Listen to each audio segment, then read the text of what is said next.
Saudara, pemerintahan Kota Banda Aceh kembali membuka sejumlah objek wisata pasca ditetapkan PPKM level 1. Salah satunya Museum Pembangkit Listrik Tenaga Diesel atau PLTD Kapal Apung. Pun demikian, para pengunjung dianjurkan untuk tetap menerapkan protokol kesehatan. Kota Banda Aceh kini telah membuka sejumlah lokasi objek wisata. Salah satunya Museum PLTD Apung yang terletak di Punggah Blangcut, Jaya Baru, Kota Banda Aceh. Warga kini boleh mengunjungi kapal ini. Kapal yang memiliki luas sekitar 1000 meter lebih ini kini kembali boleh dikunjungi. Sebelumnya, kapal ini sempat ditutup karena pandemi COVID-19. Karena pengunjung minimal sedikit, paling sedikit pengunjungnya. Rata-rata 100 orang per hari. Jadi satu hari itu berapa jam? Jadi kan sangat lenggang. Jadi untuk pembatasan mereka pengunjung kan kurang. Tapi sekarang udah mulai ramai karena kondisi sekarang sudah level kita udah menurun. Jadi mulai ramai.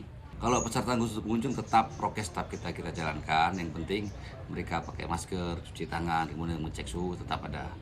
Saat ini petugas tidak membatasi jumlah pengunjung, namun harus tetap menerapkan protokol kesehatan.